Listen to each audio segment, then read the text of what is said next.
So here we have the Ford Galaxy Automatic on a 69 plate. I'm going to start off by showing you around the outside of the car, and then we'll hop in and run through some controls on the inside. But from the outside, you can see it's a 5-door car with alloy wheels and tinted windows. Let's start off inside the boot and then work our way around the rest of the car from there. So the tailgate on this car will open electronically. You can do that from the key or from the tailgate itself. As we approach the back of the car, you'll see we have reversing sensors. This car's also got a reversing camera. Loads of boot space as well. At the moment, all 7 seats are in place. Let me show you what it's like with the 2 rear ones folded down. As you can see, you get loads of space when you do that. The seats that are left, they can also be folded down, and they're very easy to do. You have buttons here. So for example, if I press this button, that seat will fold down.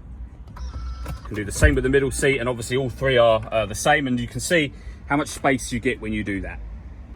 Okay, so we're just going to work our way back round to the front of the car, and then we'll hop in and run through some controls on the inside. But now that we've done a full circle of it, you can see it's in excellent condition the whole way round. Just briefly before we climb in, I think it's well worth seeing the interior from this exterior point of view. You get full leather seats, as you can see. There's plenty to run through on the dashboard, so let's hop in and we'll do that right now. Okay, now that we're inside the car, we're going to start with the dials. On the left-hand side, we have the Rev Counter. On the right-hand side, the speedometer. In the middle at the bottom, you can see the total miles of this car, which is 7,235. Beneath that, it will show you what gear this car is currently in. As it's an automatic, we're in P for park at the moment. You can change the information in both this section and this middle section. So that middle section, you can have the speedometer, entertainment, so whatever radio or music you're listening to, your navigation information, your phone information, or back where we started. And on that left-hand side, you can have trip computer, fuel economy information, driver assist, or settings. So you could have your fuel economy information there, for example. If I back out to the steering wheel, the right-hand buttons on the steering wheel do that central section, and the left-hand ones do that left-hand section. Over on the right, we also have stereo and phone controls, and on the left, cruise control and speed limiter. Over in the center is the touchscreen for the car, which, as you can see, includes satellite navigation. There's a full video that shows how that satellite navigation works, which you can find on our website and also on our YouTube channel as well. If you want to pair your phone, hit add device. Search for your vehicle on your device and select it once it is found.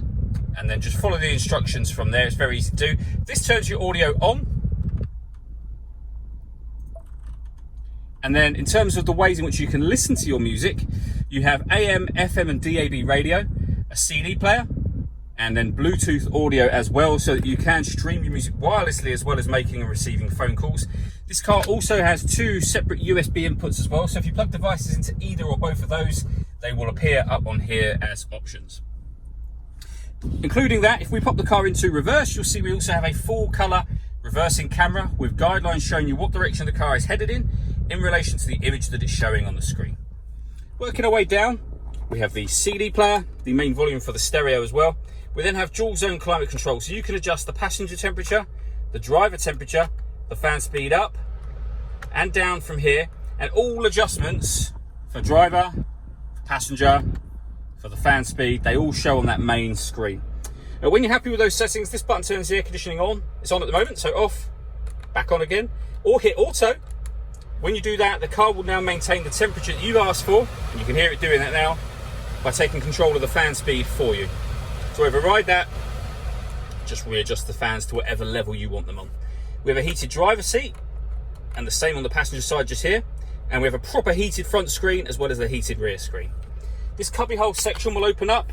You can see there's a 12-volt charging socket as well as the 2 USB inputs that I mentioned a moment ago. We then have the dial in order that you can change the gear. So we've got park, reverse, neutral and drive, and sport mode just there.